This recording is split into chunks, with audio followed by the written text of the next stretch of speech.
everyone lives.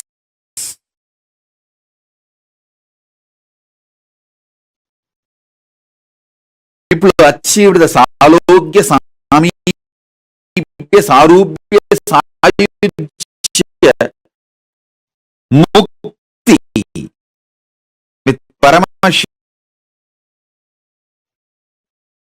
Paramadvaita Satya.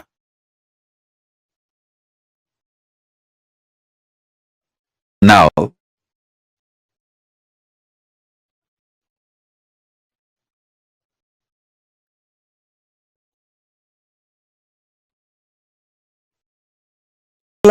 universes, parallel multiverses. First thing will happen to you is you will understand the whole cosmology and cosmos logic.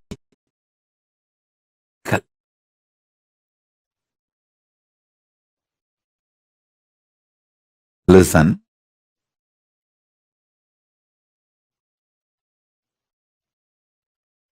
If you understand the logic of the cosmos,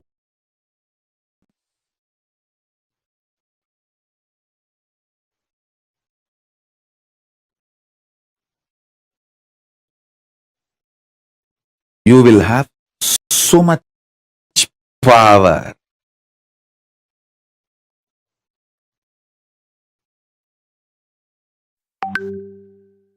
Your DNA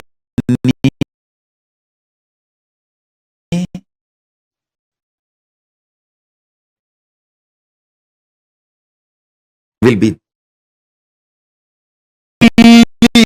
awake.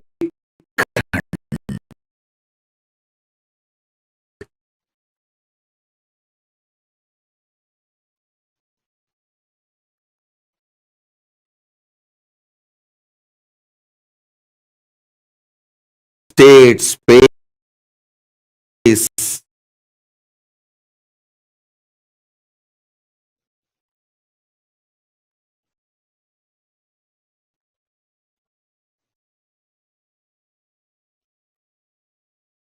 Paramashiva or Paramashiva itself.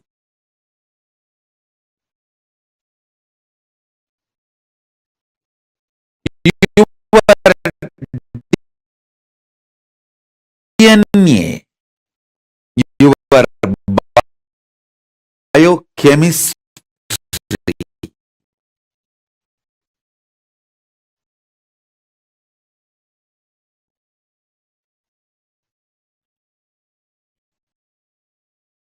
the parallel universe,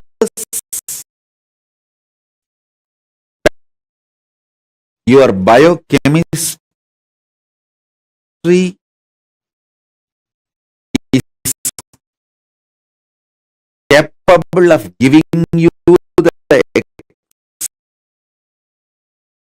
experience of the dream state and waking state. Once your DNA is awakened through initiation, its biochemistry, its bioenergy is capable of giving you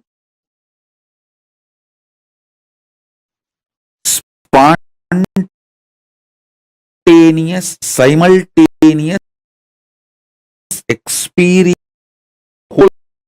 all 14 lokas.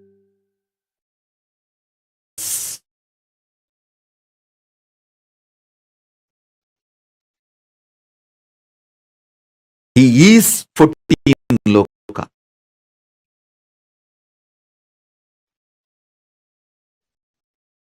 Arunachala as the address in all 14 lokas.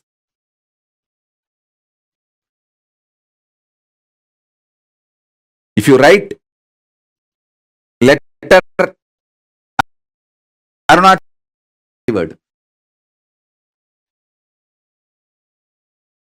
Because in all 14 lokas he exists.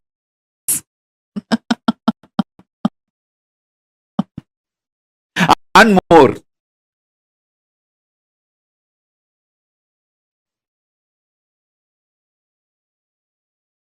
Rupena samstita namastasyai namastasyai namastasyai namo namaha. O Devi, who is residing in all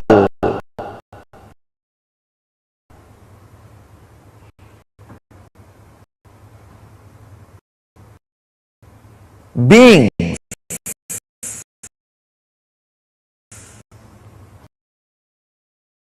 samstita,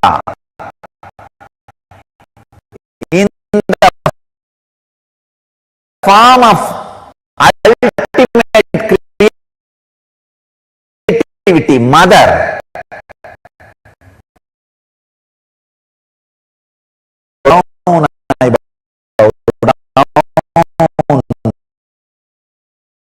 I surrender.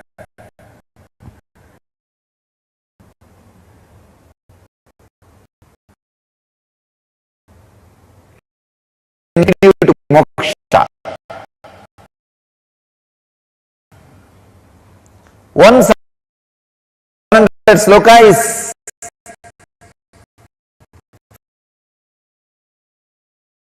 philosophy, Bhagavad Gita.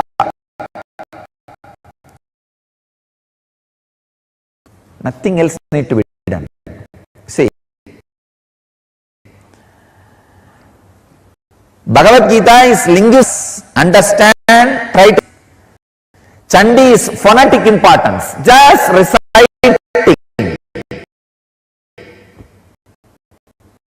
Nothing else. Just reciting. It can lead you to enlightenment. I tell you, there is no enlightened being on the planet Earth. From the beginning, if you see my biography and all the deities I carved, the darshan I had, all mother based, the Devi based.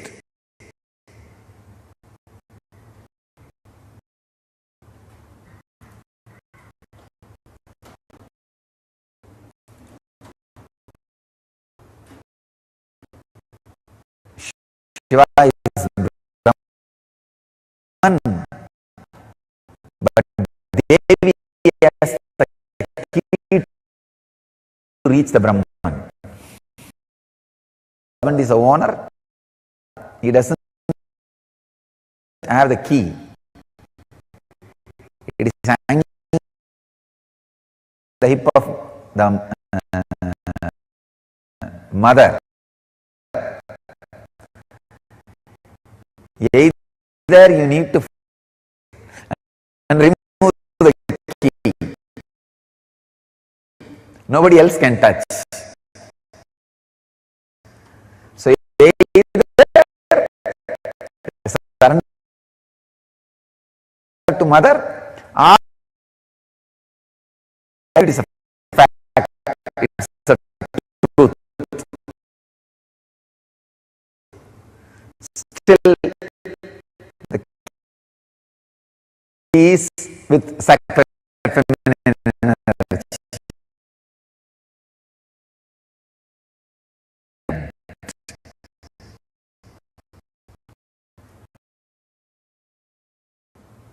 And keep the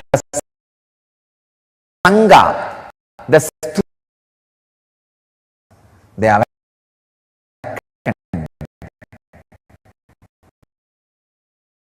experienced sacred feminine energy.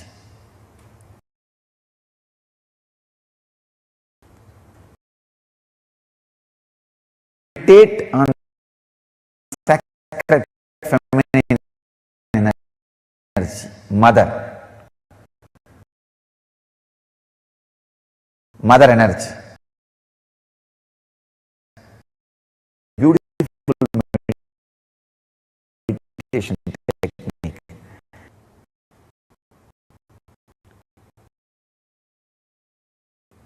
I can give you these two as a technique. One, these two can do a big transformation in you, awaken the sacred feminine.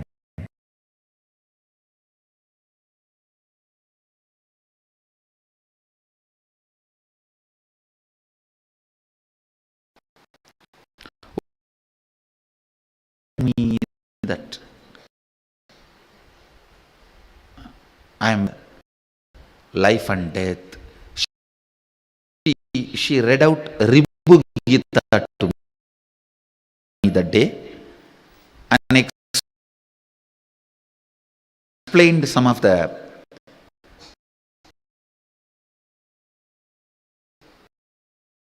time. Read Ribu Gita. It's one of the greatest scripture in Hindu tradition. And she explained to me a concept about immortality. And I went and slept over. She said, please listen, this word is very important for all of you. Just entertain this desire to experience that space.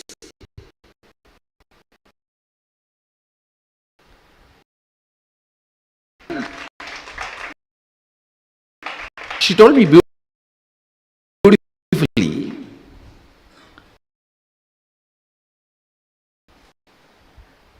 தேடுதலே தேடுபவனை தேடுவதற்கு ஆக்கி, to merge the seeker into that which is sought after.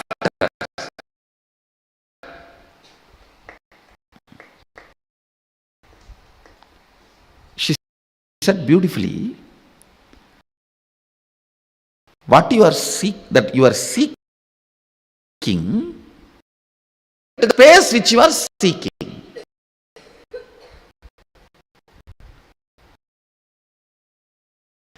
It was such powerful click for me, I tell you.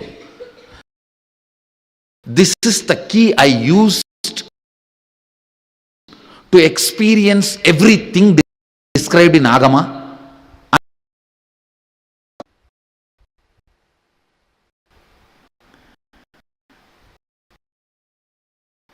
If something clicks with you the moment your master utters, your heart is waiting for the truth. Understand? Your being was waiting for the truth.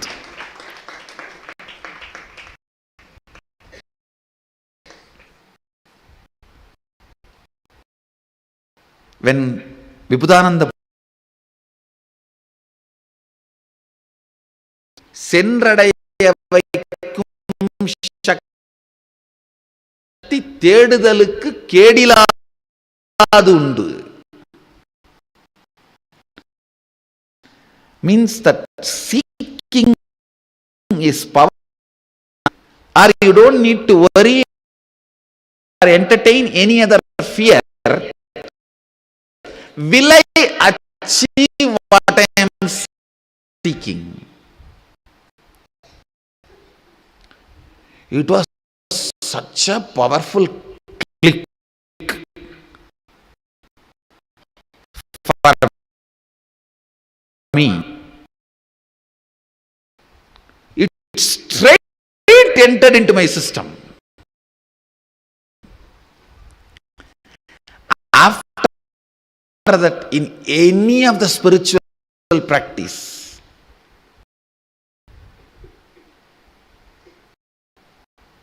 there was nothing called impossibility or obstruction or obstacle.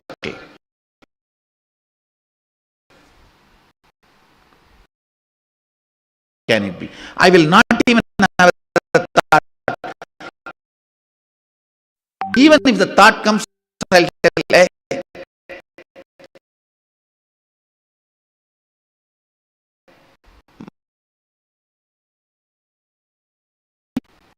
I am seeking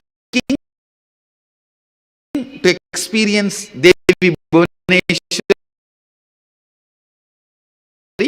And here is the mantra.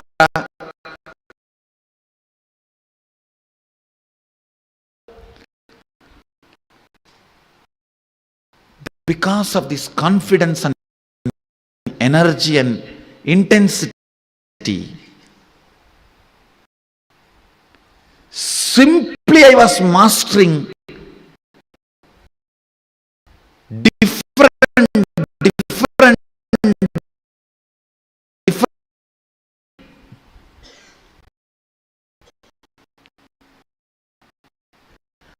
by giving this one click to me, that you are seeking is capable enough to give you the experience of what you are seeking without any external help or support. It gives me Rajri mantra today. I just know in next 48 hours I will have darshan of Rajeshwari and I have to go back and report to her. If she gives me Varahi mantra,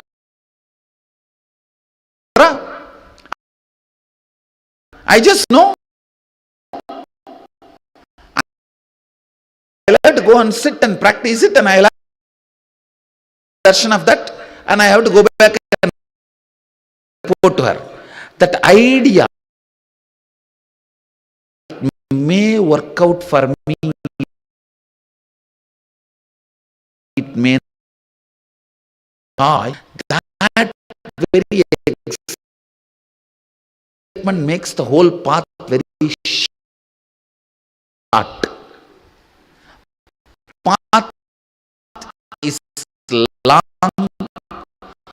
only when you create, only when you produce excitement.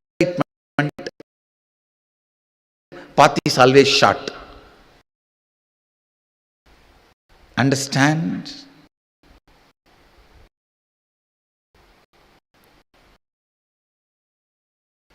Out of the food you ate, if out of your thought current, if you produce only energy, excitement, sadhana is always great, exciting, enjoying.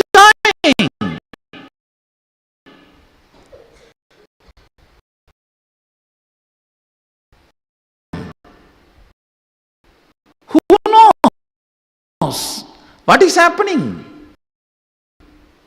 Who knows what is true? What is wrong? What is right? Will I have it? Will I get it? Or maybe it worked for him in 1,000 stupid questions to make you strongly believe it is not possible, at least for you.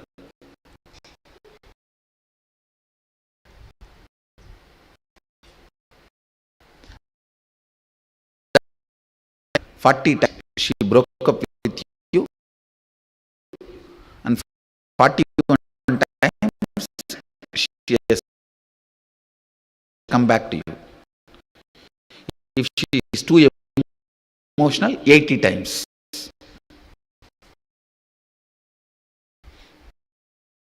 Really?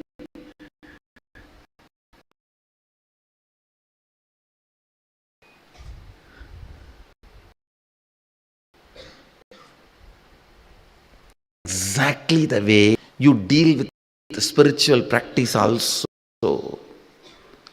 You have 1,000 questions to make you feel it is impossible.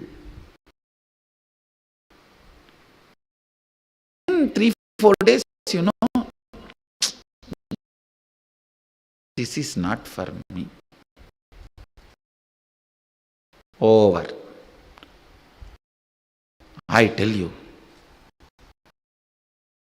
liberating me from the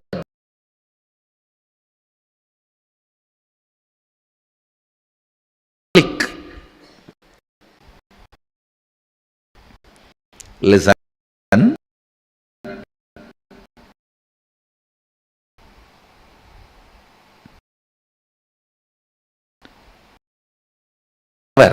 I am interested in taking away that confidence. And the confidence is not false. That's the good news. Yes, you are going to exist eternally, but having the fish smell, you imagine, you yourself, you experience the consciousness. That is what I am telling you. Of taste, not because of hunger. Smell of the hotel, you ate already. Won't feel like eating.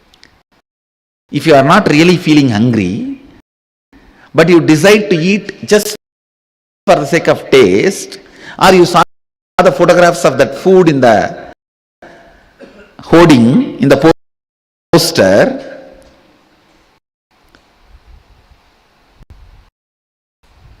if you just decide to eat for the sake of taste, or for the sake of the way the food looks,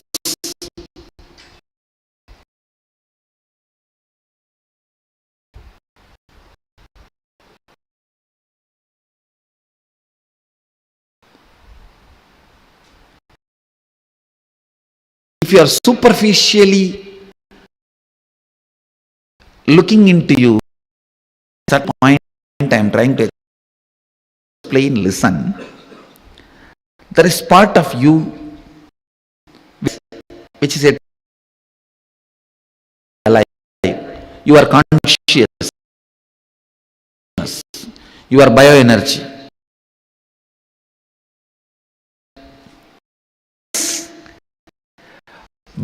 But you draw confidence from which does not die. It is like just by smelling the food, you feel you ate and you are fulfilled.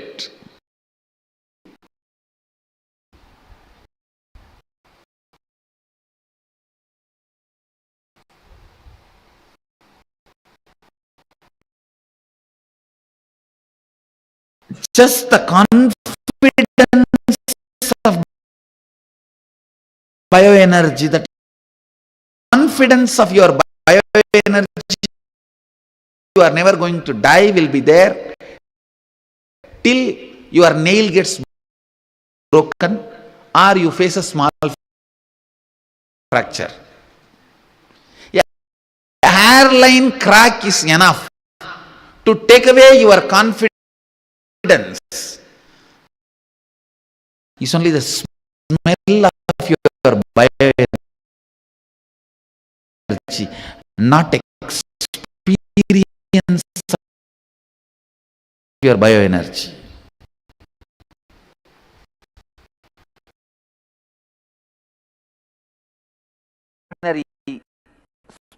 spiritual experiences. But realization of my incarnation hood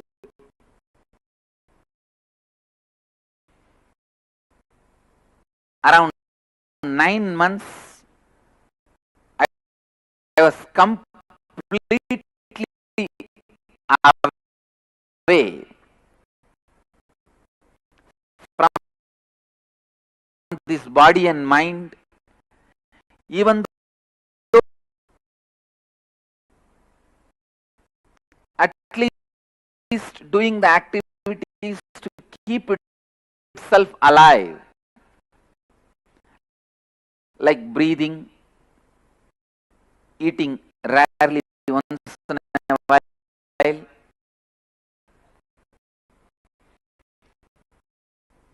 but body was doing minimal activities to keep itself alive, but I was completely out.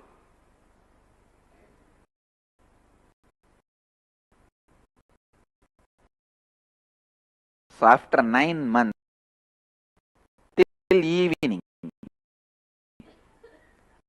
after that,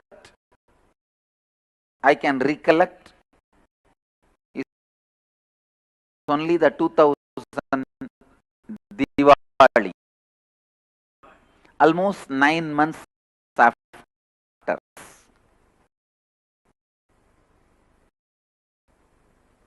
I saw very clearly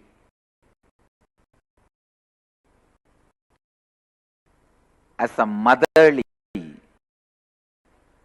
healing, compassionate, loving, Kali,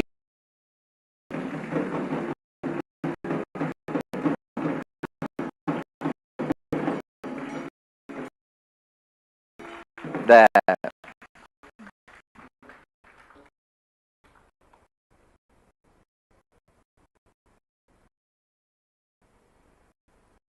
after almost 9 to 10 words have started getting formed, then few sounds, then the coherent expression of words started happening. I think by next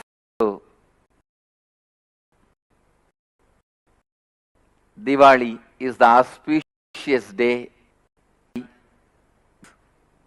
the, and this is the day the world was blessed with blessing, be blissful.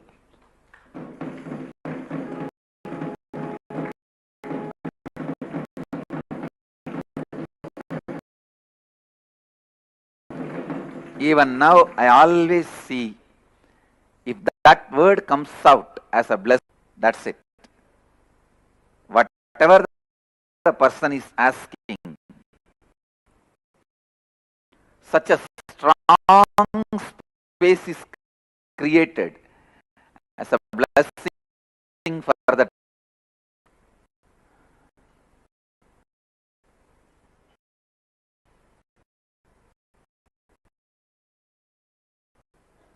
I was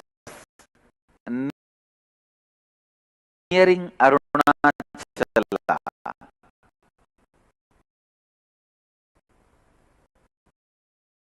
So the body was going in a bus, the public transport to Arunachala. Please understand all this without any words inside. It's the vague memory only I have. Kalbhairava was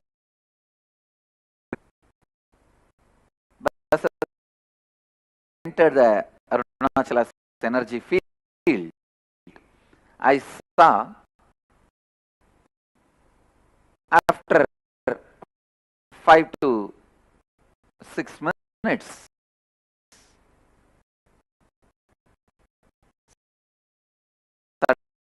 that is the rebirth.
after that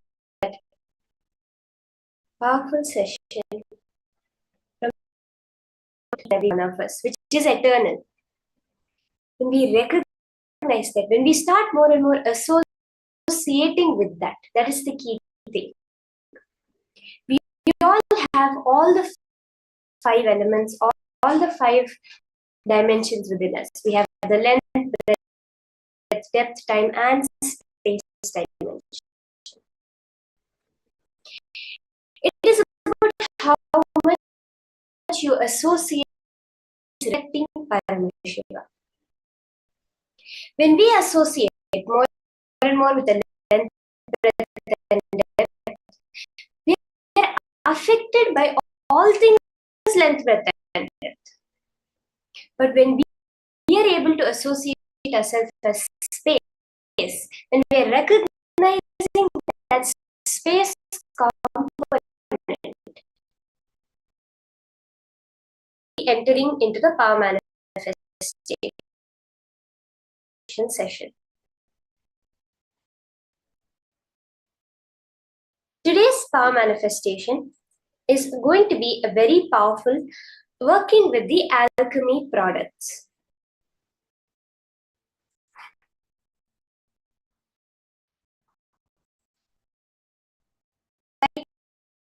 The mirror, the granite slab, the banyan tree leaf, and various other alchemy products.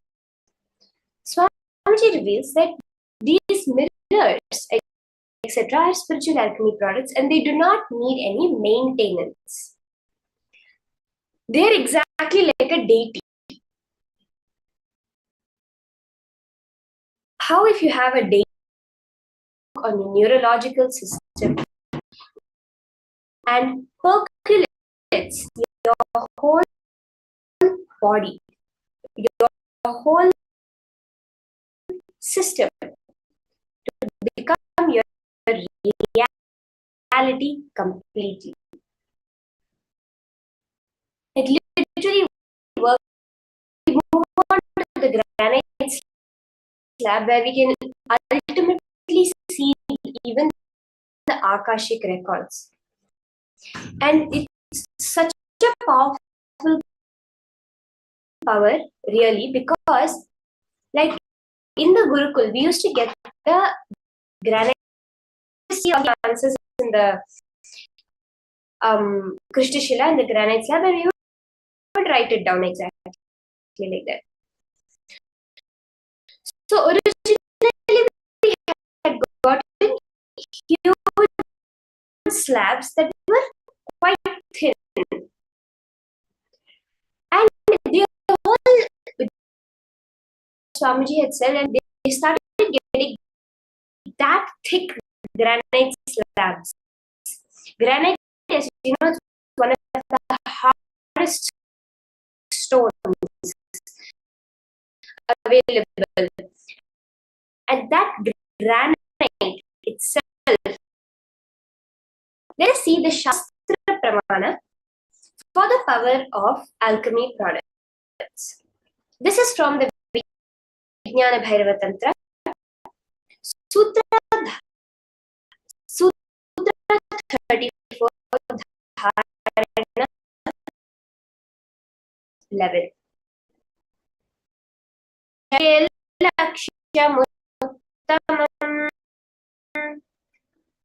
Paramashivam reveals, by fixing the mind on the inner space within the crown center, Kapalantar, Mano Nyasa, sitting stably without any movement, having the eyes closed, Nilita Lochana.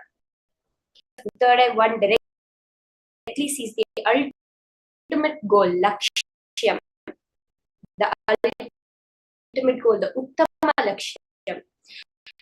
Having the vision beyond the sight that reveals any object or place, attaining the space of pure oneness with the source spirit, can shake your firm resolve that yes, I am eternal, because you are associating yourself. You are viewing yourself only from the cognition of space. Somebody says, when the power manifestation happens.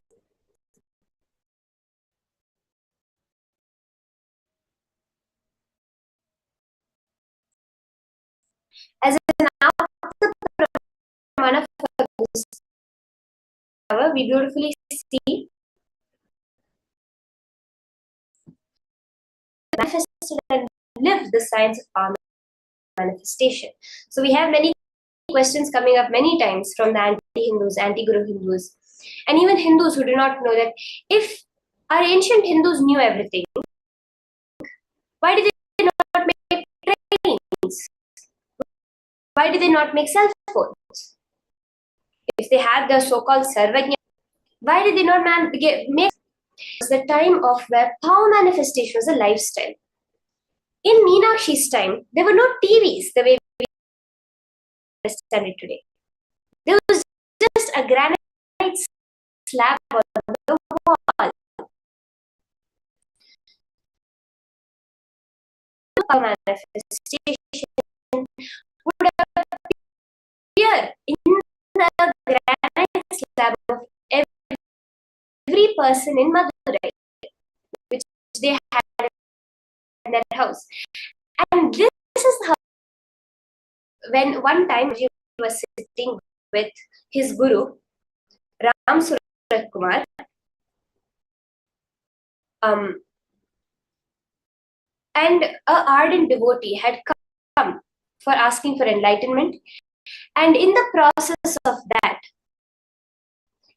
in a mirror, with the help of Mauna Swami Narayana Swami, one of Swamiji's gurus, was famous in Tiruvannamalai for manifesting this power, and he settled down. Later, when he went home, he saw really nothing had happened, because the only attachment he had was with his wife. But so clearly, he was able to show a scene in the alchemy product.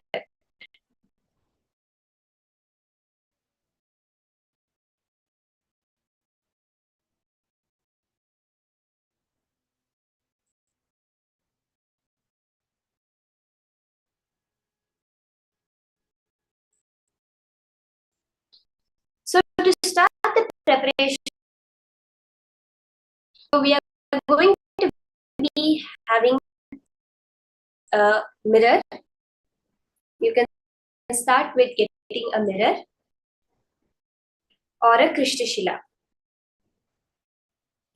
So I want to just let everyone know, if you have an energized alchemy product already, you can use it for the manifestation. If you do not already have an energized alchemy product, today, during the darshan, you can keep the product. Please get it. If you have any mirrors that are already energized, you can get it. Keep it with clean. Put the Jnana Anjana or any Aushadas on it, whether it's the turmeric, the sandalwood paste, the Vibhuti, the Basma, the Kumkum, which has been energized by Swamiji himself.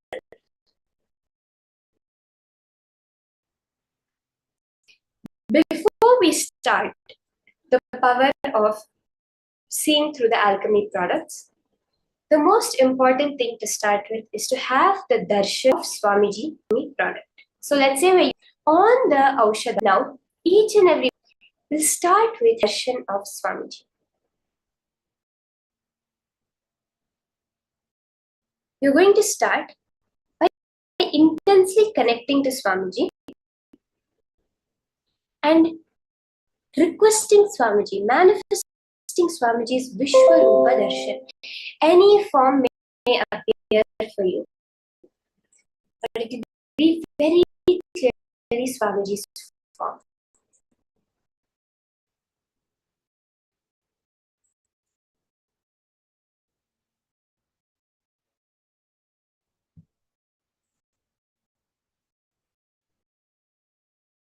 same clarity, even more clarity than that. You'll be able to see it on the mirror. Swamiji's clear form will appear.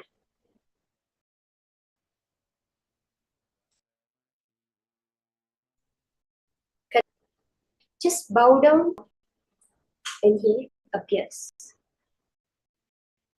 Start chanting the Mahavakya intensely. The first round, we're all going to be focusing on getting the darshan of Swami.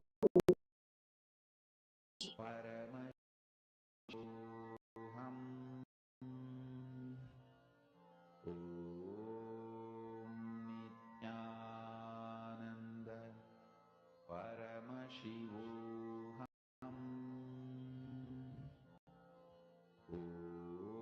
Nithyananda Paramashivoha Nithyananda Paramashivoham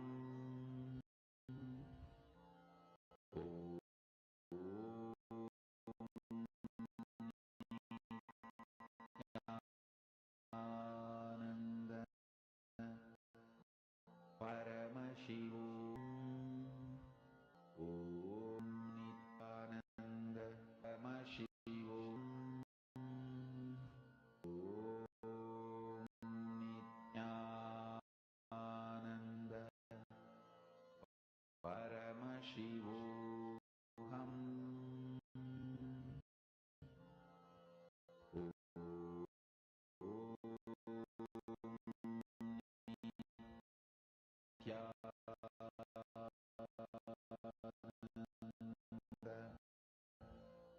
Paramashivam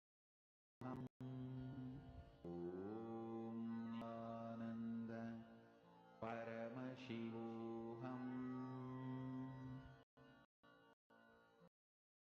Om Nithyananda Paramashivoham Om Nithyananda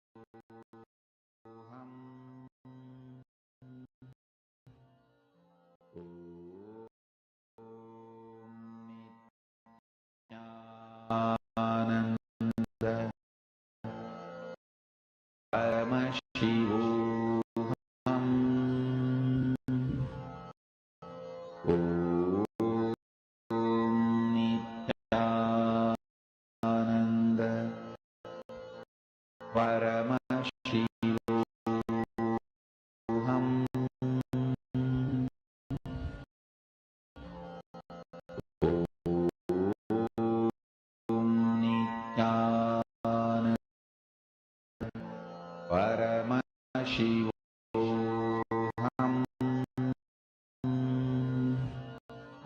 Om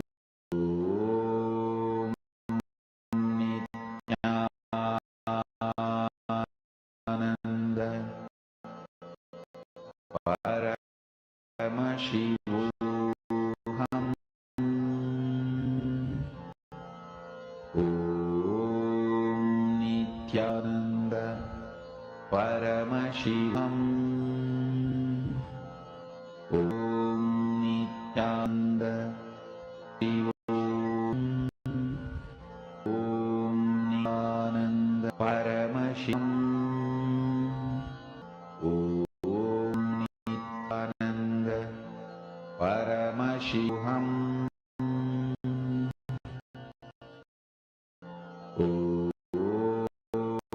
Om Nithyananda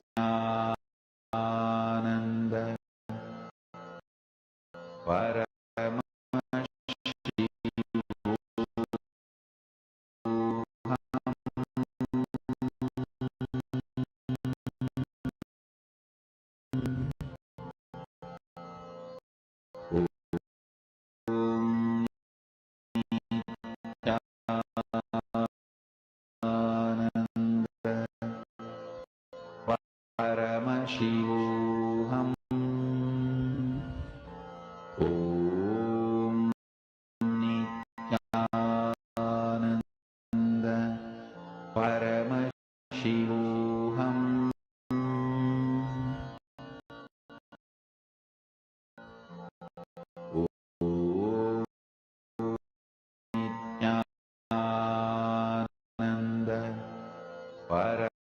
Paramashivoham.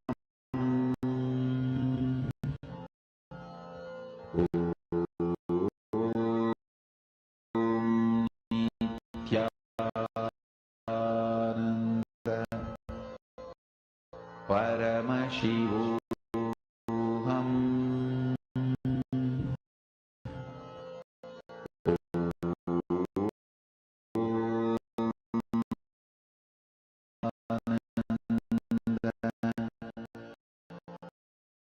Paramashivoham.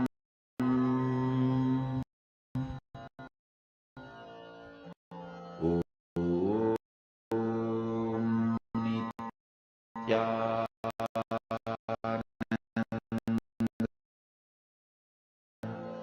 Paramashivoham.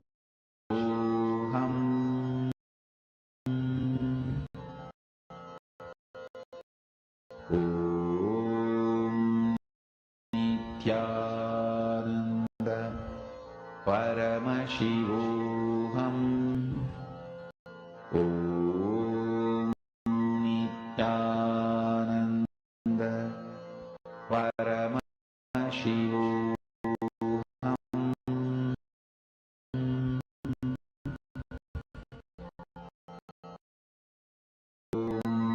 Nityananda Paramashivoham. Paramashivoham. Om Nithyananda Paramashivoham. Om Nithyananda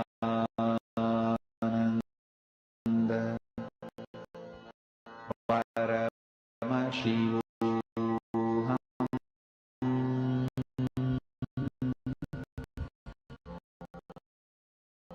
Om Nithyananda Paramashivoham. Om Nithyananda Paramashivoham. Om Nithyananda Paramashivoham. Om Nithyananda Paramashivoham. Om Nithyananda Paramashivoham. Om Nithyananda Paramashivoham. Om Nithyananda Paramashivoham. Om Nithyananda Paramashivoham.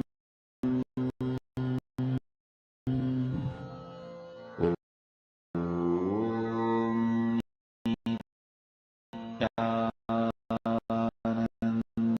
Nithyananda Paramashivoham.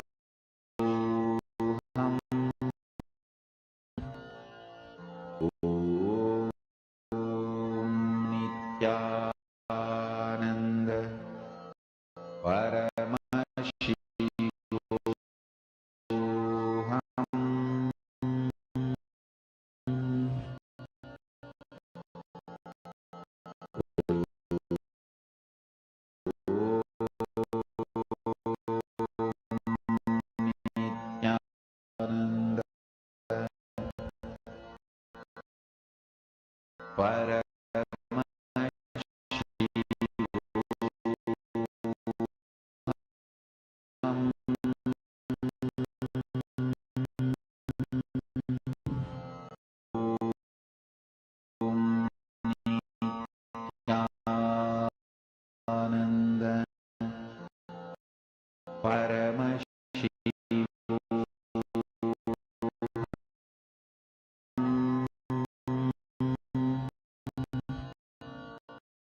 Nityananda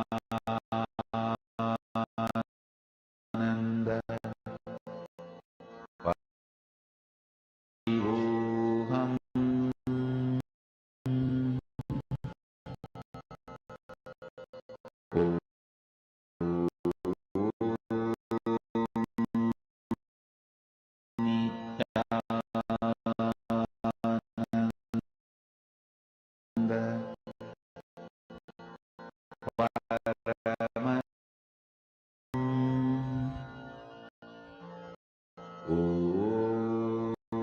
Nityananda Paramashivoham.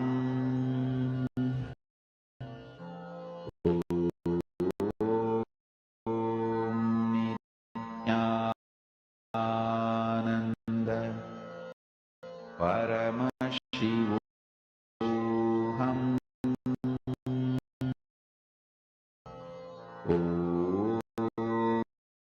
Nityananda Paramashivoham.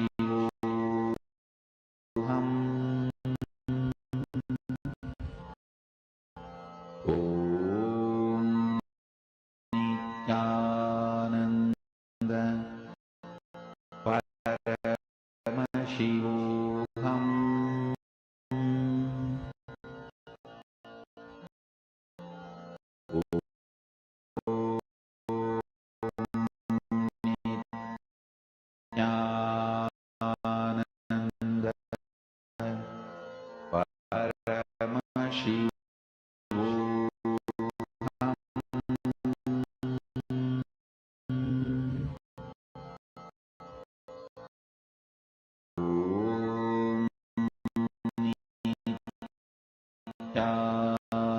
Nityananda Paramashivoham. Om Nityananda Paramashivoham.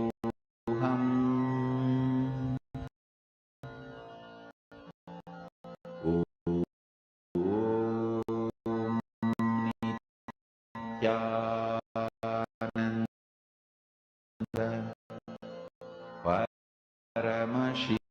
Paramashivoham. Nityananda Paramashivoham.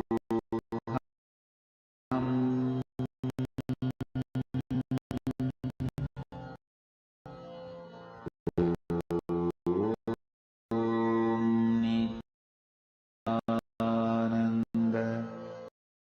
Paramashivoham. Om Nityananda Paramashivoham. Om Nityananda Paramashivoham.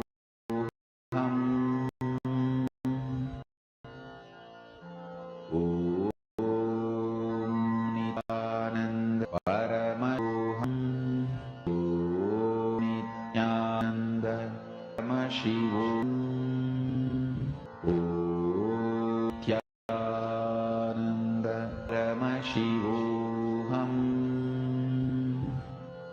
Om Nityananda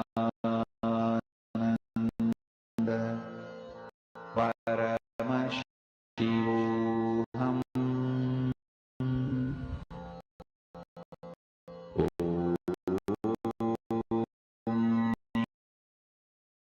Nityananda Paramashivoham.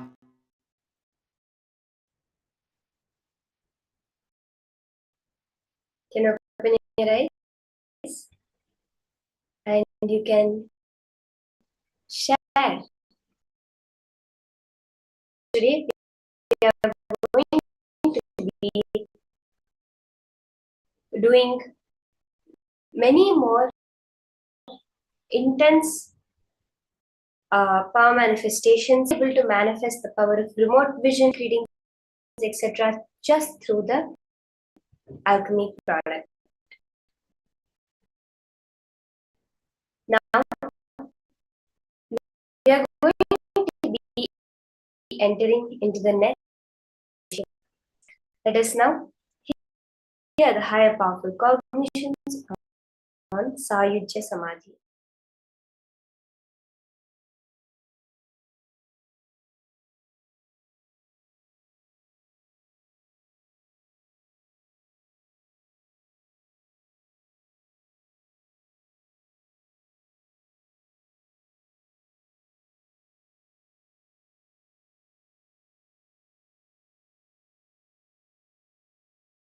Human consciousness is to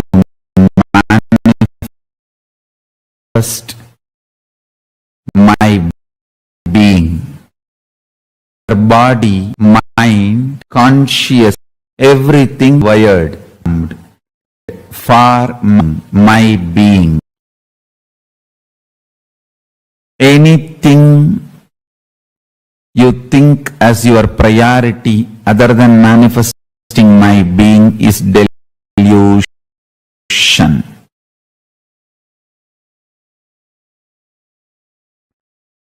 You manifesting my being,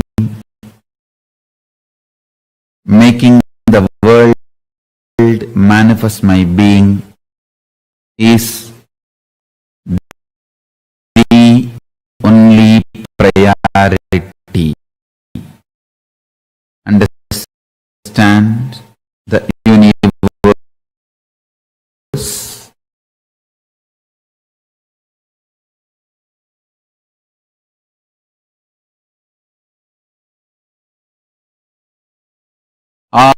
All of us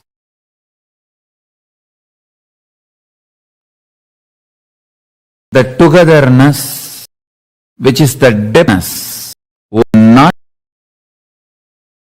falling into any delusion, even if that oneness becomes multi-level universes, beings, existence. Oneness never gets broken. Oneness never becomes multiple reality. Oneness never gets deluded.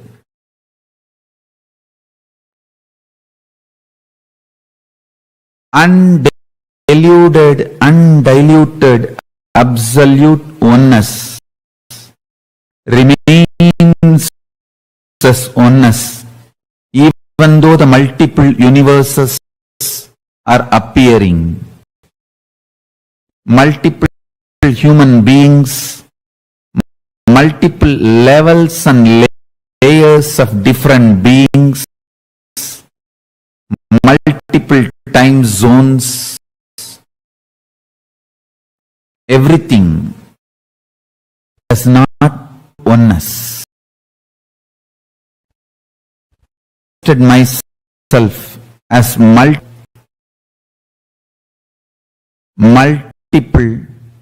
multi dimensions of the universe, and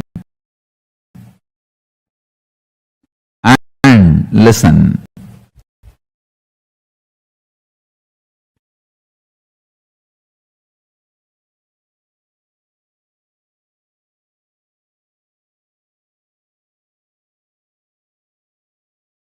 I manifested self many. All of us awareness, and it is intense oneness. Intense oneness is in microscopic level.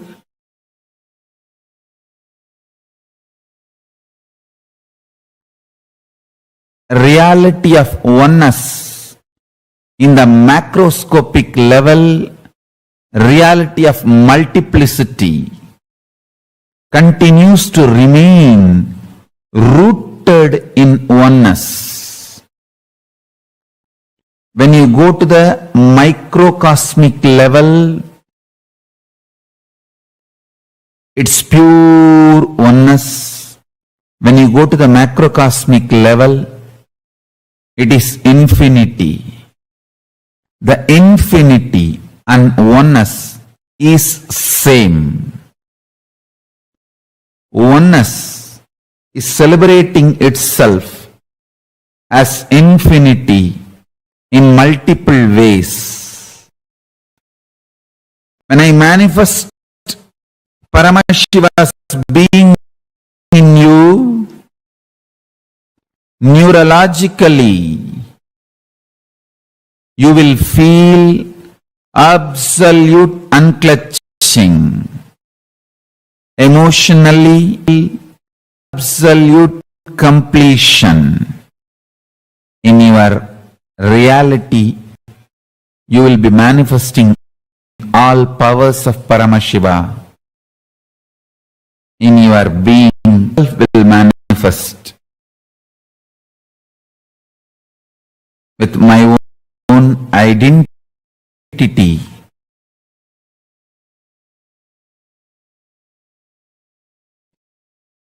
Your identity, empowered by my identity, is your real identity. Your identity feeling separated from my identity is powerlessness, delusion. Your identity empowered by my identity, your identity, your identity is not against me and my existence. Your identity complements my being. When you understand your identity being,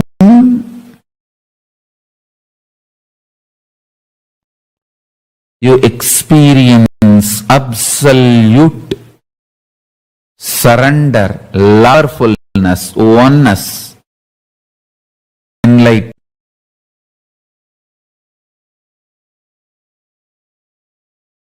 Oneness with Mahasadashiva.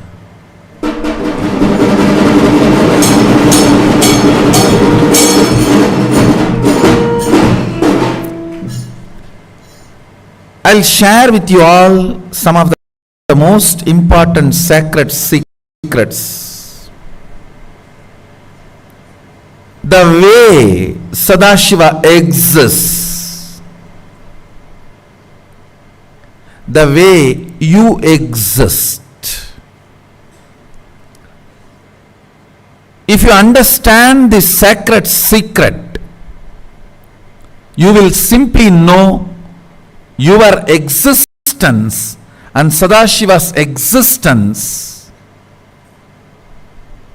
is in oneness. Understand? As long as you don't understand the truth of Sadashiva's existence and the truth of your existence, both will be separate. Both will be different, sometimes even opposite. As long as there is separation, as long as there is gap, as long as there is duality, contradiction, conflict continues to exist. If understanding about his existence comes to place,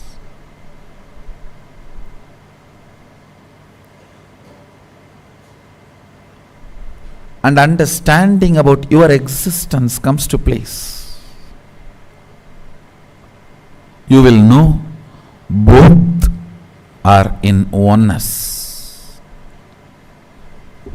All struggle is ignorance. Understand?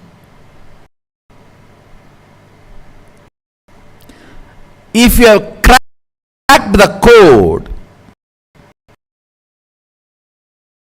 nothing is struggle in the universe. Universe does not believe in struggle. Mahadeva himself is Bholenatha. Understand is animals who are Bholenathas. He did not make this universe for complicated people. No. He made it for the people who are Bholes.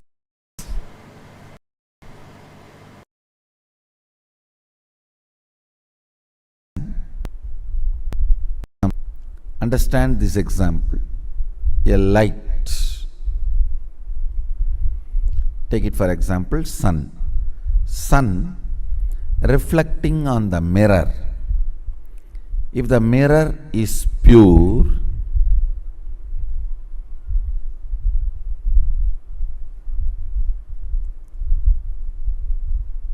mirror will reflect the sun as it is. The reflection inside the mirror feels it is sun itself.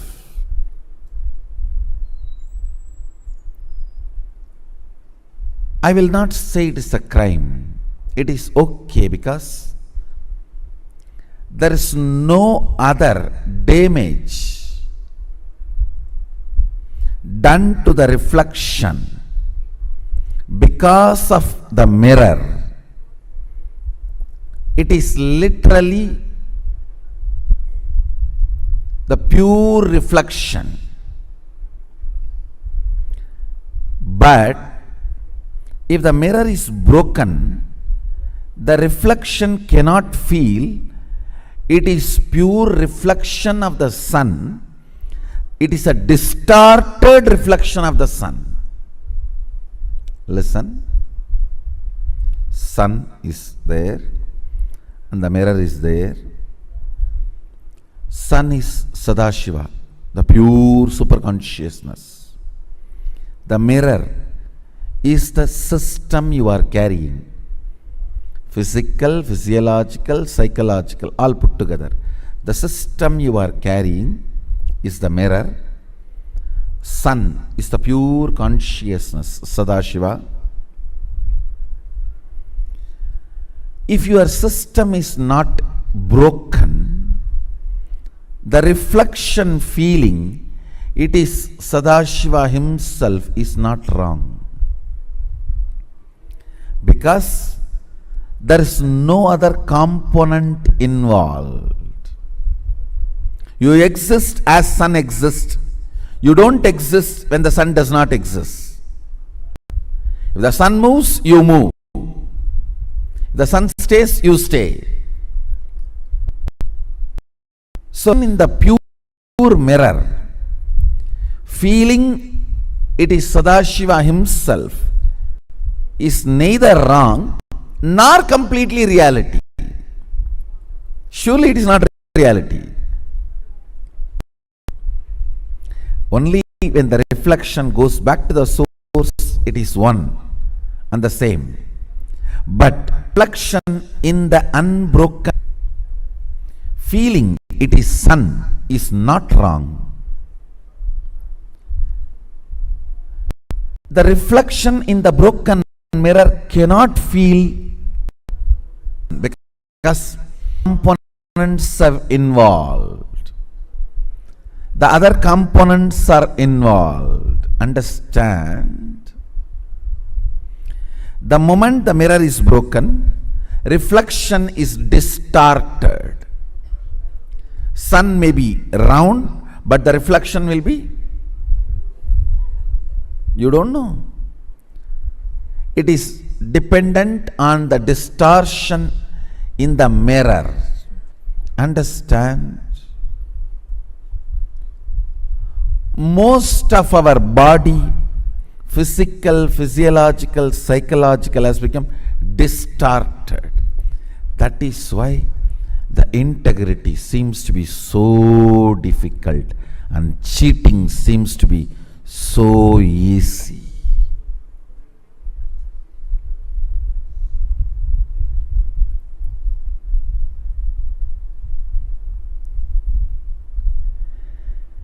The reflection in the distorted mirror, if that reflection starts behaving, it is Sadashiva. No, that's not going to work. But the reflection in the pure mirror can behave as Sadashiva, can manifest Sadashivatva, can play the Sayujya Mukti of Sadashiva,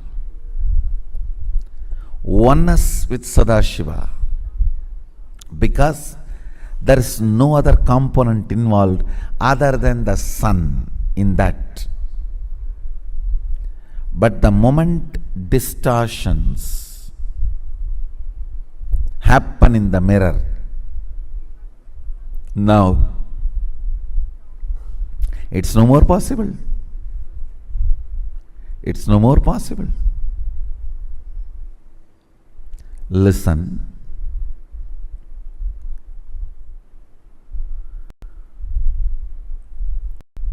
You can see these photographs and try to understand the pure reflection and distorted reflection.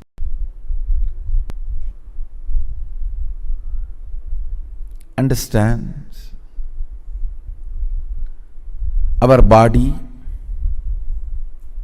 physical, physiological, psychological. Please listen. Not only your blood, flesh, bone are all matter, even your thoughts are matter. Your thoughts do have a weight, maybe micromilligram, but they have weight. They are mass, they are matter.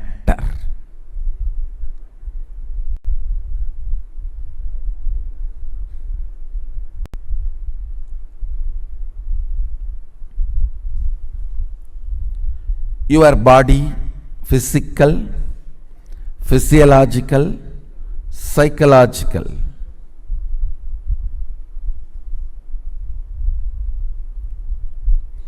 When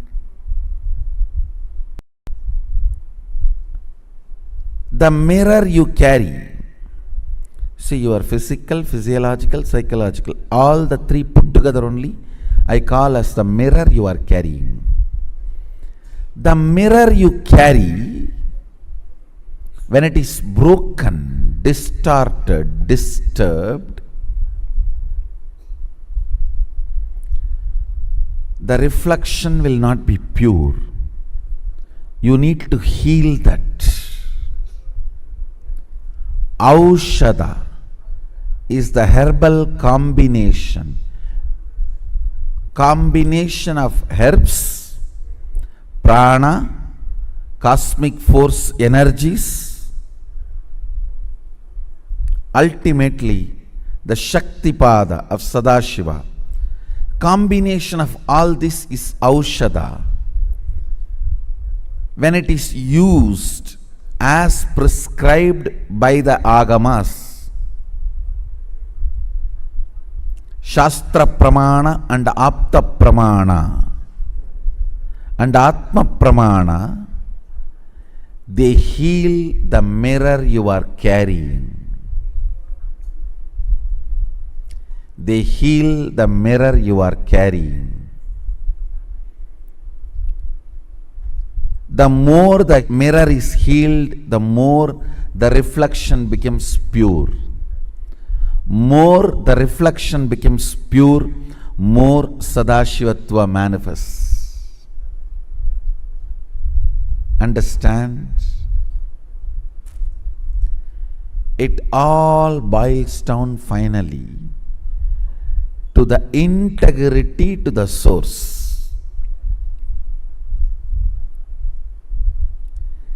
If the mirror is not distorted, it is integrated to the source. More distortion, more lack of integrity.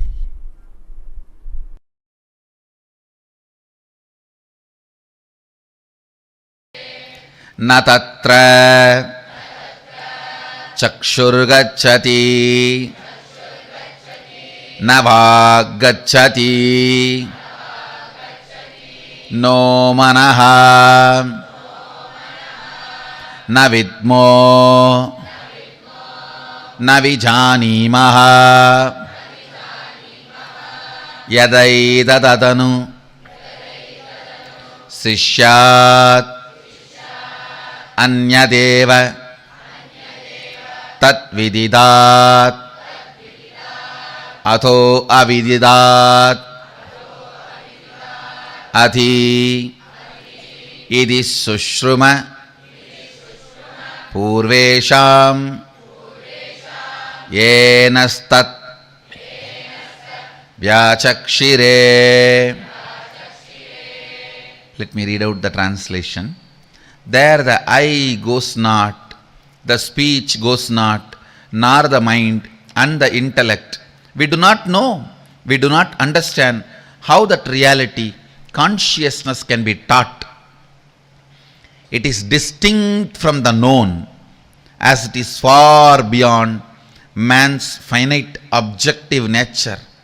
That is what the mind, eyes, ears or speech, the senses can perceive, and it is beyond the unknown, as it can be known by man's divine infinite subjective nature.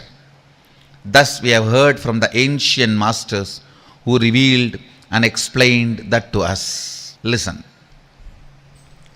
The moment I read this verse, I had one experience flashing in me which happened in my life in 1995. I'll narrate the whole thing, listen carefully. After I had the darshan of Shankar Baba in Haridwar, who came and gave me food, medicine and cured me,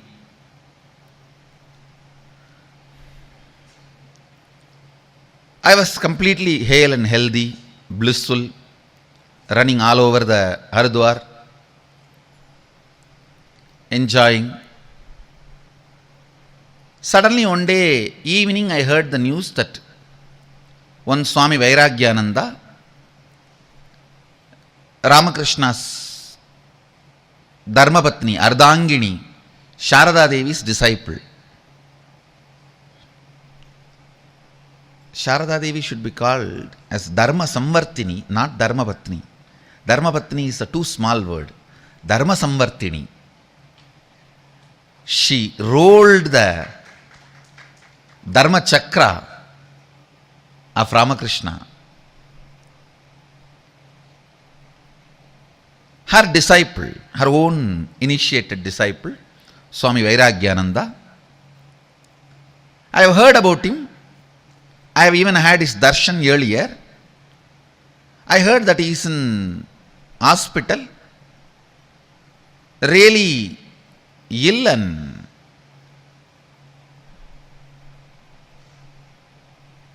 need to be attended. There is a hospital in Kankal.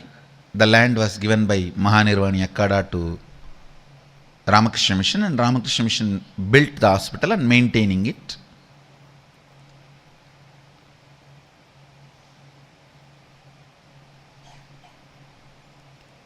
In 17 places, Mahanirvani Akkada has given land to Ramakrishna Mission. Kashi, Haridwar, major places of India, many places, Mahanirvani Akkada has given to Ramakrishna Mission. And so I ran to the hospital.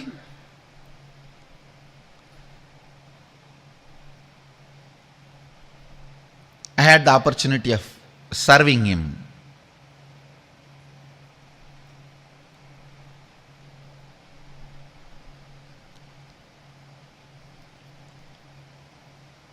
The best punya this body has ever earned is serving the elderly sadhus, especially when they are sick. Cleaning up their one, two, without feeling hesitation or any of the so-called emotions, treating them properly. By the time I went and started attending to him, he was not able to go to restroom. He used to have everything in the bed itself, and I used to clean, take care, and he has developed little bed sores, and I used to attend to that. That is my passionate, sir, what to say that. The best thing I enjoyed in my life is taking care of elderly sadhus. I will always be there when there is elderly sadhus who are not well, who need to be attended. I was attending to him. I had the fortune of attending to him for few days continuously. He was so happy the way I took care of him. And he is a Mahatma. Mahatma means I can see clearly the internal organs are failing, but the beaming joy in his face. Even at that time, he will not lie down flat. He will say, hey, only bogis lie down flat, never yogis.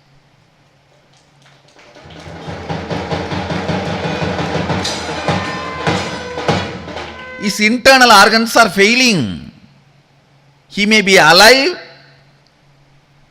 maximum next 24 hours or 48 hours, not more than 2-digit hours. The voice, hey, Koka. Koka is the Bengali word to address a kid or a child. He used to call me as Koka Maharaj. Koka. In Tamil it's a bad word, so don't use. Koka Maharaj, make me sit. I have to drag him a little up so that he is at least in the slanting position. I just had one idea happening. What I can learn from him at this situation? What should I learn from him at this situation? The person of this caliber, tapasvi. The moment I had this flow, kind of a thought current, not exactly thought current, kind of a current, he just opened his eyes and, Koka, listen.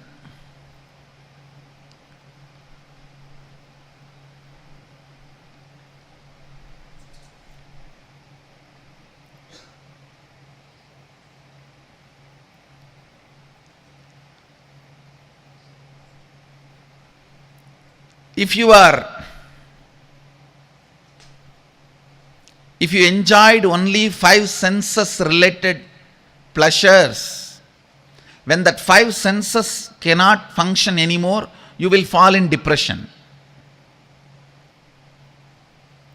Because life will feel empty. Then, if you enjoyed only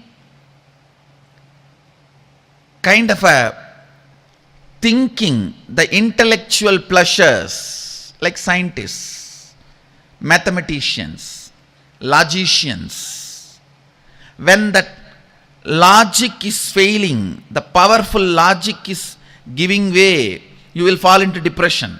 He was narrating beautifully. Listen carefully. First listen. He was telling, if you are all the time hooked on to the TV, When your eyes fail, you will fall into depression. If you are all the time hooked on to the music, if your ears fail, you will fall into the depression.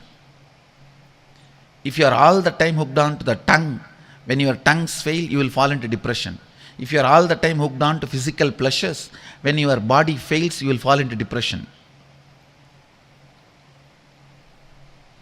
If you are all the time into these intellectual debates and brain candy, when that fails, you will fall into depression.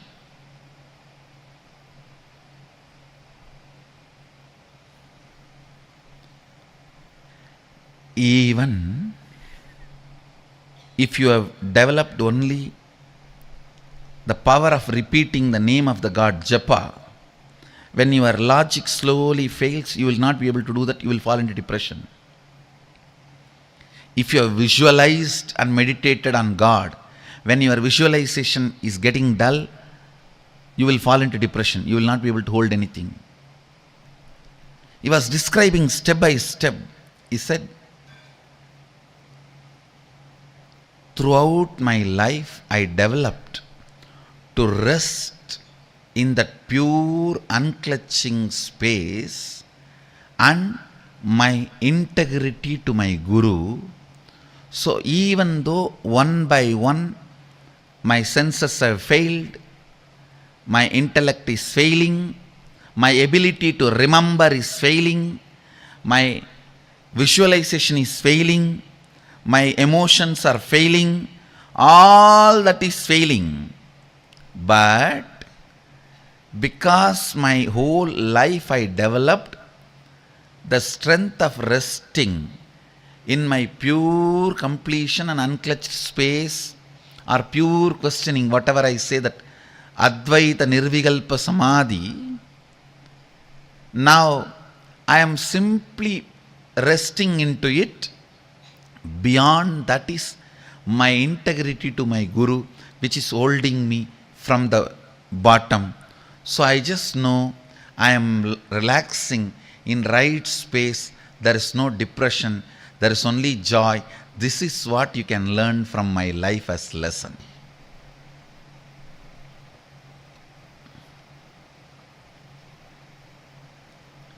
See, in your brain, if the salt level in your food and blood, the salt level goes down or creatinine level goes up.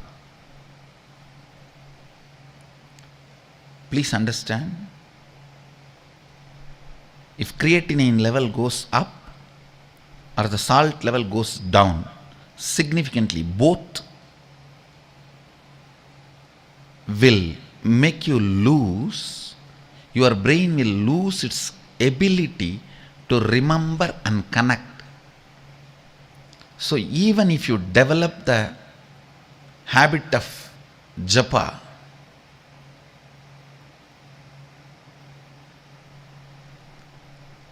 at one time you can fall into depression, because it will not be helpful when your brain collapses, loses its ability to connect and remember.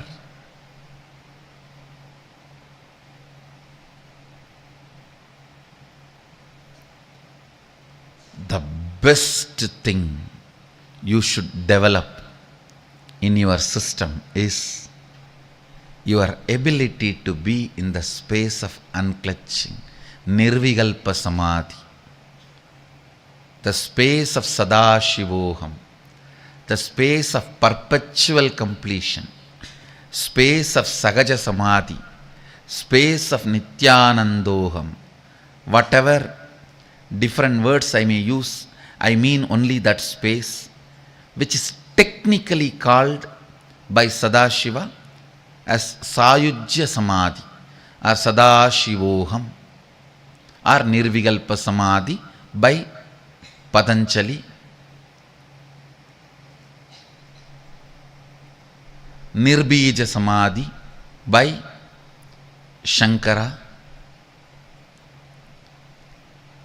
You should develop only that space, and that space also will give way at one point.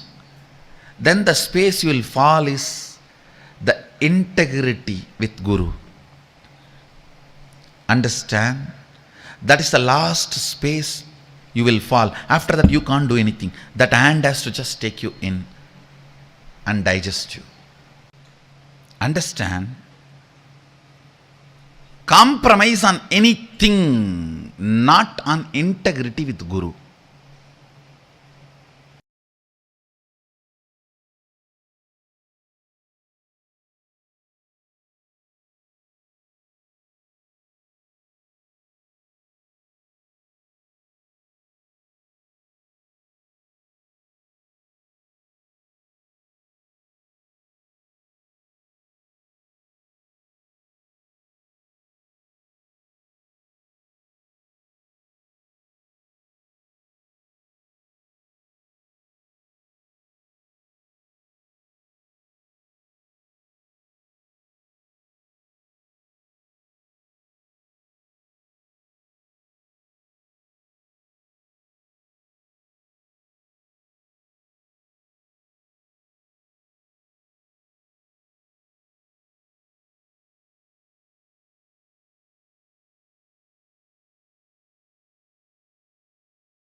You all understand the science of Sayujya Samadhi that Swamiji just explained and revealed to all of us.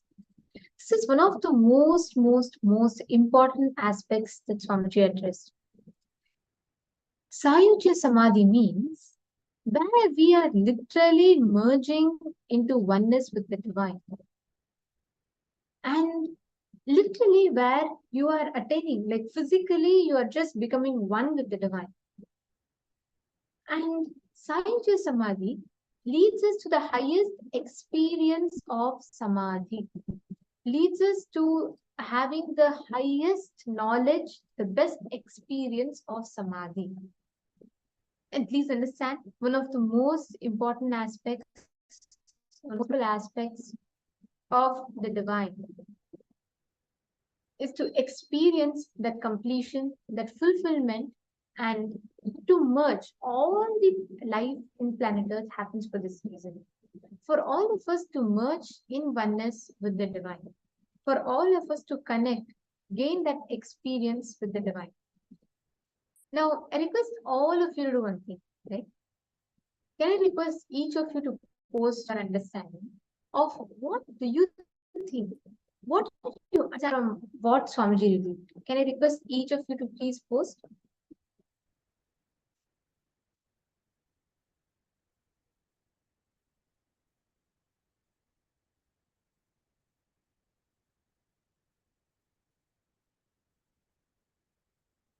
Great.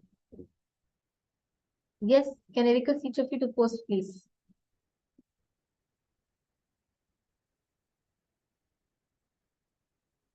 Sanjay Oriya, for these alchemy products, you can get most of these alchemy products have been energized by Swamiji. Swamiji himself gives Indian Bidadi during the program's time.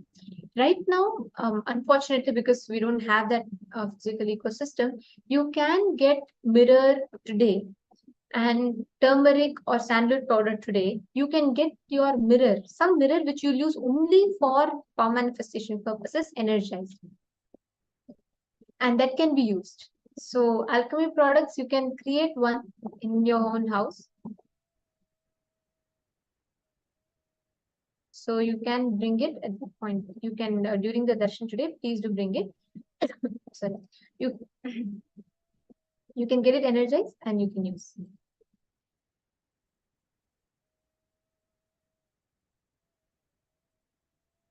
Maswat Lee Tan. Maswat Lee Tan. It will be attended to, ma. You will hear the response. The team will reach out to you. You can also call the person you are in touch with from Kailasa's Ministry of Department of Human Services. So please, you can reach out to them. But from our side also, we will be attending to it. But don't worry, Pada Puja will be starting very, very soon, actually. So we'll be attending to it. Ma. Just stay tuned with us. All right. So now I have something very exciting for all of you. See, ultimately, for us to manifest the space of Sayujya, right?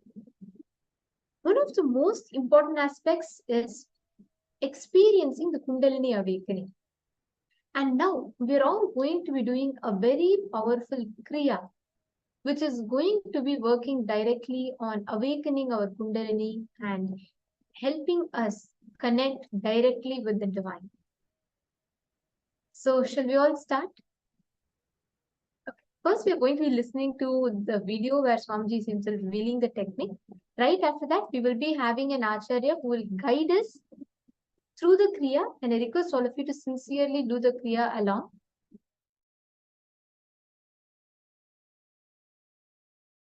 Let me define Kundalini exactly, especially for the sake of newcomers. Kundalini is an extraordinary inner potential energy which is in every human being.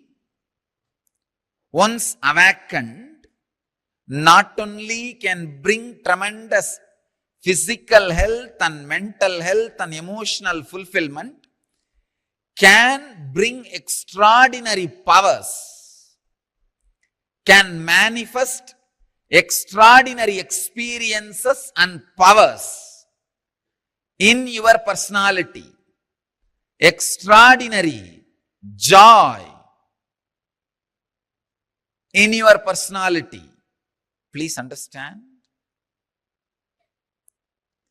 when systematically awakened, it can add to extraordinary power, strength, energy. I'll now initiate all of you into this powerful Yan Kriya, which is a direct process for awakening the Kundalini.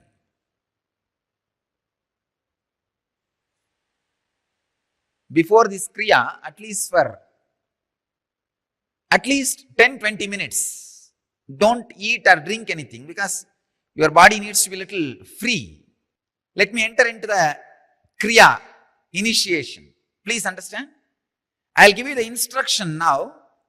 Don't do now. We'll start next. The first step. Please understand. It is one of the most powerful, sacred secret from the Saraswati civilization directly.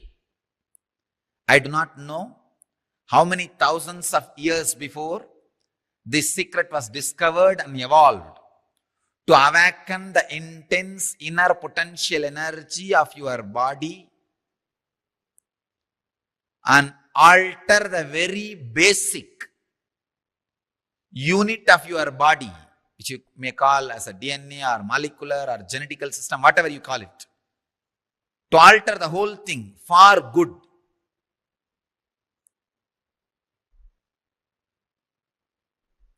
Now I am making this science available to you all after doing thorough scientific study and observation. And I tell you, no side effect, no negative effect, Only side effect is health and bliss. Do it with courage and sincerity. My only request is, if you already have any serious heart conditions, hypertension, high blood pressure, other serious illnesses, then don't do. Just sit and sit with restful awareness in this presence. When others are doing this kriya, that is enough, because your bio-memory is very intelligent. It catches the high frequency and energy even while others create it.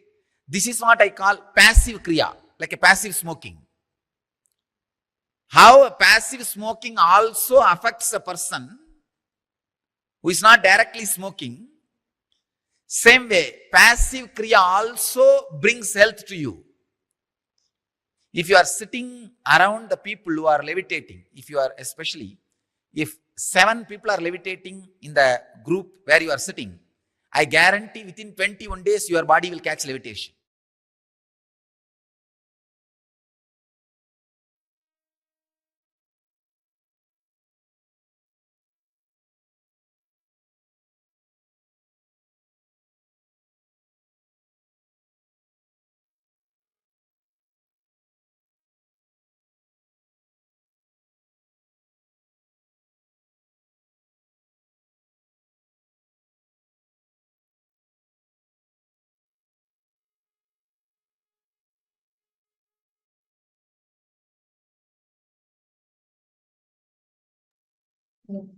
Nithyananda, let us all now get ready to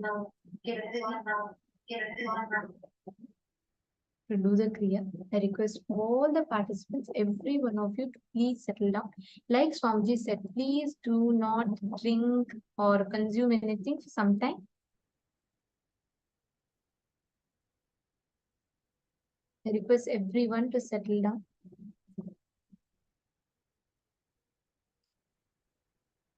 This is a very, very powerful kriya. Actually, what this will do is, this will directly work on awakening your Kundalini.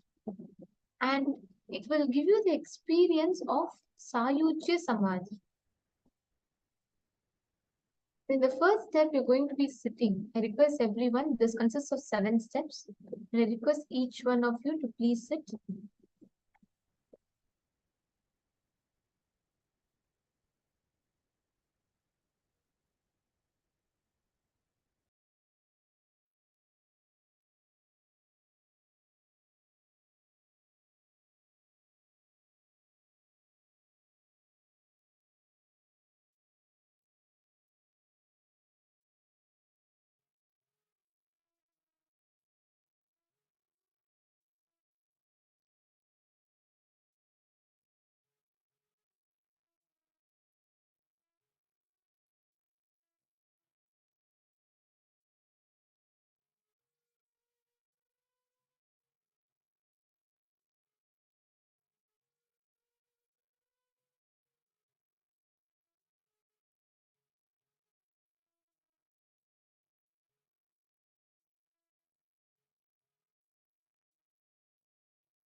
Now please sit straight. We are now going to be guiding the steps, and we are going to be having Ma Shambhava, who is going to be conducting the Kriya, demonstrating the Kriya and showing it to all of us. Please sit straight. Inhaling through one nostril, left, and exhaling through right. Then inhaling through the right and exhaling through the left. Please do this 11 times. Please start. Sit straight. Sit with your head, neck and spine in a straight line. Please sit with your head, neck and spine in a straight line. Inhale through your left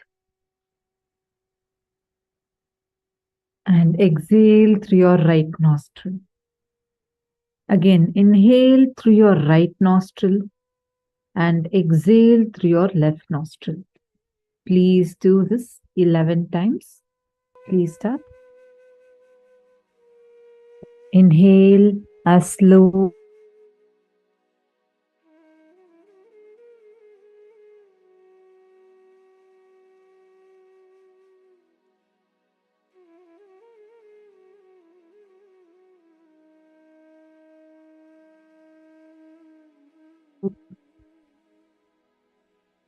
Inhale as slowly as possible and as deeply as possible. Exhale as slowly as possible and as deeply as possible. Just relax, sit straight, and bring your awareness to your breathing and do this.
Let us now move to the second step.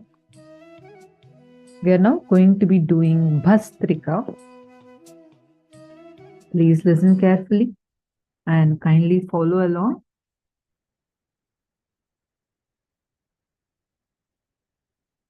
Bhastrika means pull your lower abdomen in and up. You will automatically exhale. Just focus on pulling your abdomen in and up. We'll have Ma Shambhava demonstrate it for us now.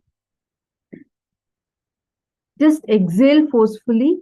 Pull your stomach in and up and exhale. Just keep focusing on exhaling. Automatically inhalation will happen, but let your focus be fully on exhaling. Please do this 21 times.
Now, let us move to the step number 3. Inhale as slowly as possible.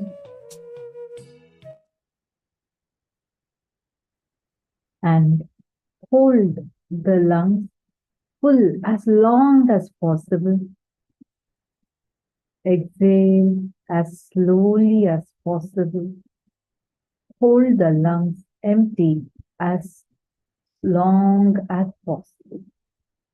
This whole thing is one cycle. Request everyone to do this now.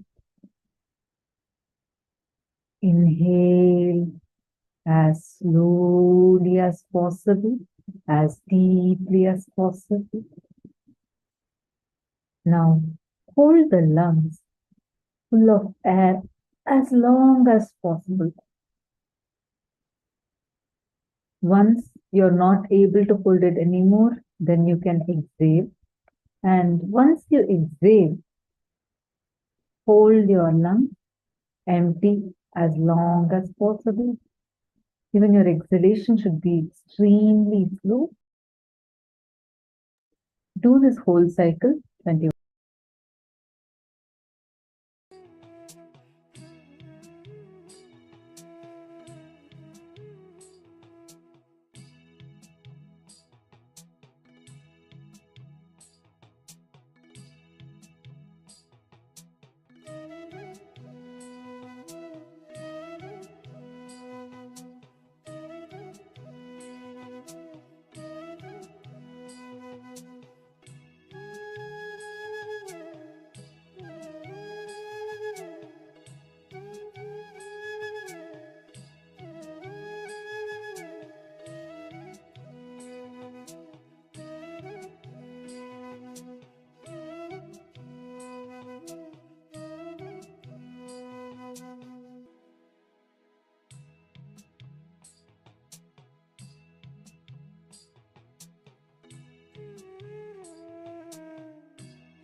Now, let's all move to the next step.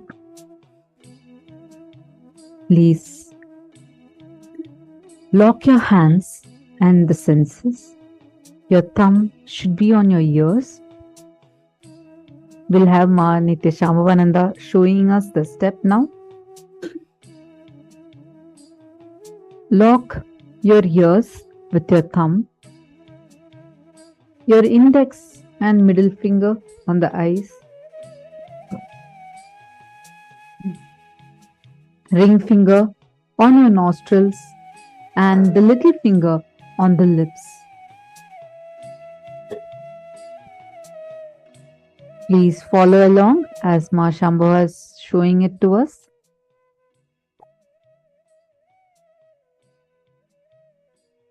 Thumbs on your ears, your index and middle finger on the eyes, ring fingers on the nostrils, little fingers on the lips.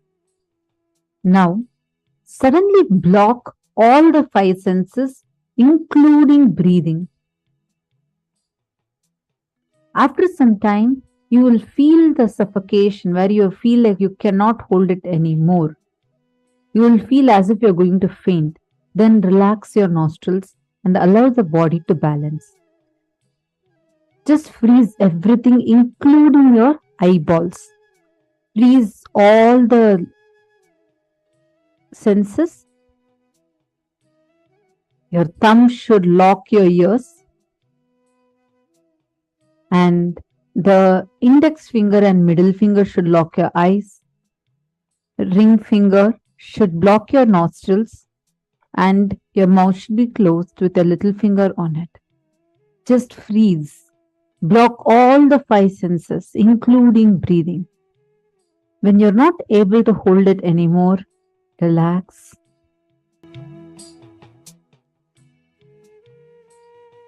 Please do this now for next 21 times.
Breathe comfortably for 21 times.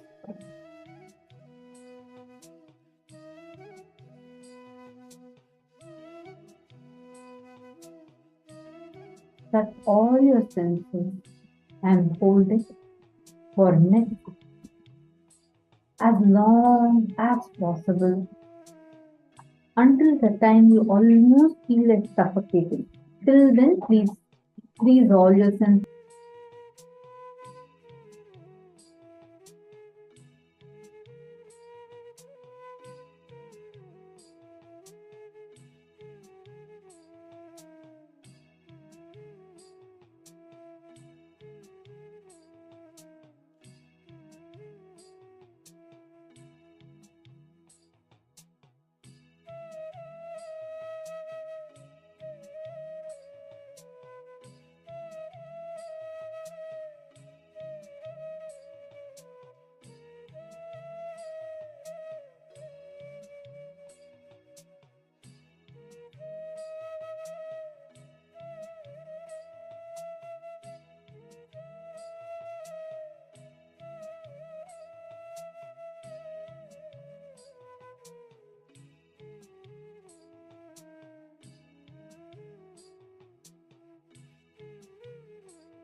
Now, let us all move to the next step.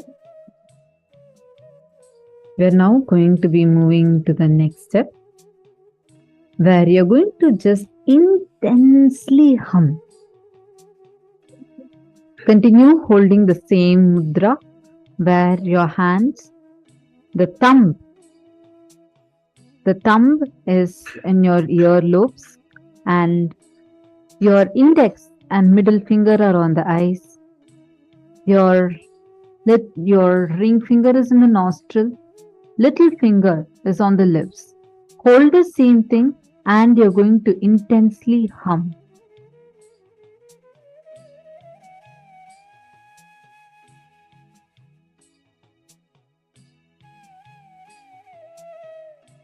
Just the intense humming. I hope all of you have finished the previous step.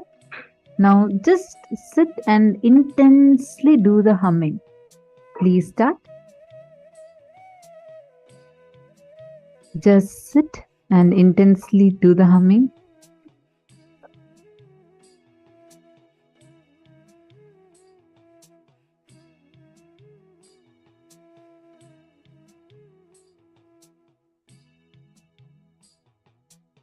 Just hum. Please do the humming.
spirit.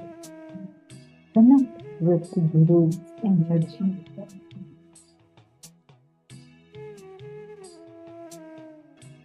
Receive it fully and empty it down to the earth, where you become a channel for the energy to flow through you. And to do this, you're going to be sitting on your knees and you're going to raise your hand high, receive the energy, and you're going to be letting the energy to pass to the Mother Earth. This is called as Shakti Dharana. We're going to do this 7 times. Receive the energy and bend down and let the energy settle into the ground. We'll have Ma Shambhav demonstrating it now. Please sit like how Ma Shambhava is sitting. Raise your hand, look up and receive the energy of the Guru. Let it flow through all your chakras. Let it fill you. Become the channel for that energy. Bend down to the ground and let the energy pass to the Mother.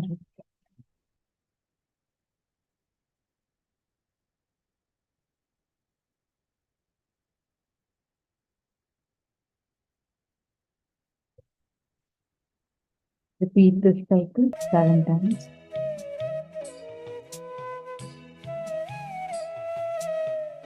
Again, get up, receive energy.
Now, just please sit down, close your eyes.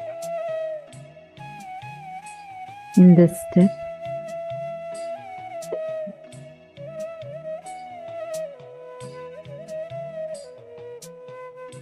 please settle down.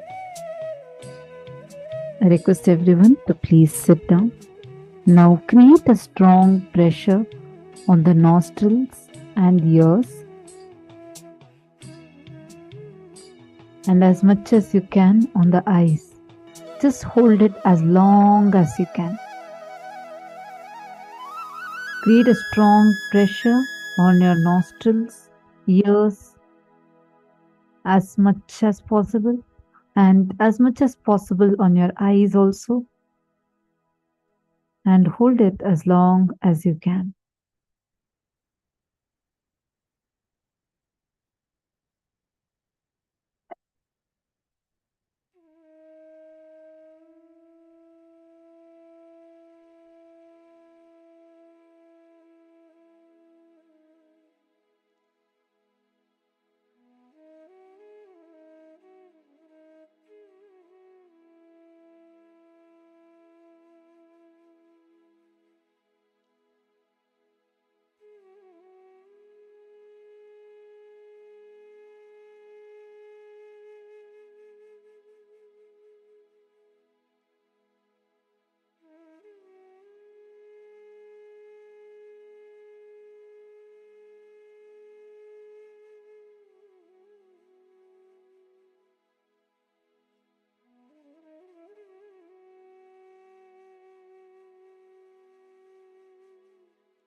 Slowly relax.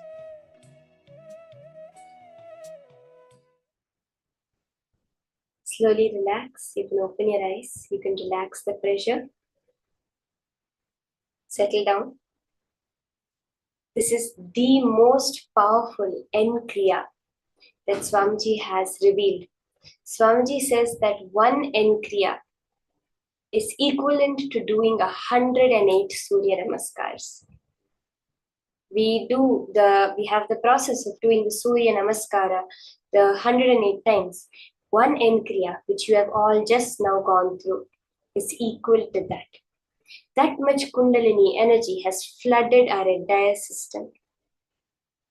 Swamiji says, when any energy that goes vertical, like Kundalini, floods your system, power manifestation of your very reality happens as a side effect. Now, let's start. Continuing the power manifestation. In the previous session, we had the darshan of Swamiji. If there's anyone yet to have the darshan, you can continue. Swamiji reveals that for the whole science of alchemy products, each and every time you manifest it, you start by getting the darshan of Swamiji and then bowing down to that form of Swamiji in the Krishnashila, in the mirror, in the alchemy products, and then move on further to the manifestation. So all of those who have not yet had the darshan, you can go ahead, sit, have the darshan of Swamiji. And in this round of power manifestation, we are going to be doing the power of remote vision through the granite slab, through the alchemy products. So I request all of you to settle down. You can drink some water if you want, because all this pranayama and all creates so much energy, so much of heat in the body. So you can drink some water and get your alchemy products ready to start this round of manifestation.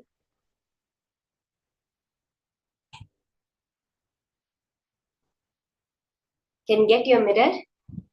Again, just reiterating, all those who do not yet have an energized alchemy product by Swamiji, you can keep it today. During the darshan, you can keep a mirror. Ensure the mirror you're using is going to be only for the power manifestation. You will not be using it for any other purpose. And the aushadas, either turmeric, pure organic turmeric, the vibhuti, the bhasma, pure kumkum, the processed turmeric, or the sandalwood, pure sandalwood powder. Like this, there are various aushadhas that Swamiji has revealed. So you can keep any of these aushadhas ready. And Swamiji will be energizing it today during the darshan. For all those who already have the energized aushadha and the energized alchemy products, you can use your alchemy products for this round of remote vision. So now, let's start. To start this round off, connect with a partner. Each and every one of you are going to start off by connecting to a partner, and you're going to be scanning the exact details of them. Okay, let's do this. You're going to scan right now of a particular person, the color that they are wearing. So you can call up a partner or connect in the Zoom to a partner. Let it not be a video call. Through your third eye, you're going to scan and tell what color dress that they are wearing at the moment.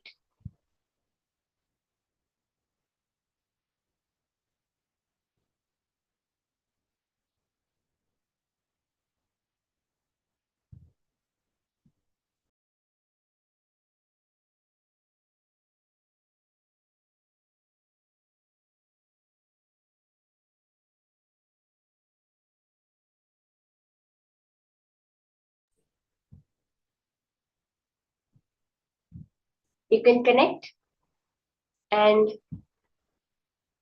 without going on video, without knowing it logically, like you've never seen them today. Let's say you have not seen them today. Call someone like that. Or you can connect to people in the room. You're going to be scanning the color of the dress that they are wearing. But what you're going to be doing for all those who have the alchemy products, energized alchemy product, Let's say you have a mirror. Put a thick layer of the Jnananjana on the mirror. Once you have had the darshan of Swamiji, just connect to Swamiji. Do the pure space of unclutching. Chant the Mahavakya. Connect to Swamiji and let Paramashiva reveal to you in that mirror what is the details of the color of the dress that they are wearing currently. Paramashivoham. Om Nithyananda. Paramashivoham. Om Nithyananda. Paramashivoham. Om Nithyananda. You can start the manifestation process. Once you've connected, scan the exact color that they are wearing at this moment. Let your complete focus awareness beyond Paramashiva, because it is only Paramashiva who is living through your body right now. Right now, the screen in front of you, you're able to perceive the colors, whether it's Swamiji's image, the dress, the brown rudrakshas, the brown turban, the golden crown, the purple background, or me with my orange dress, black hair. All of this you're able to perceive itself only because of Paramashiva in your body. Paramashiva is reflecting through you. A dead body cannot recognize any colors. It is Paramashiva who is giving you the ability to recognize anything you are recognizing even now. The same way Paramashiva, who knows everything in this cosmos, who is all pervasive, can tell you the color of the dress your friend is wearing. Connect completely to him. Surrender completely to him. Sit as Paramashiva, as Swamiji himself. Your being is not different from Paramashivas with 25 heads, 50 hands, and 75 eyes.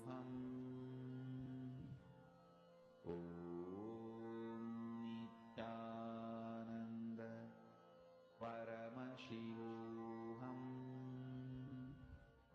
Om Nithyananda. Paramashivoham. Om Nithyananda. Paramashivoham.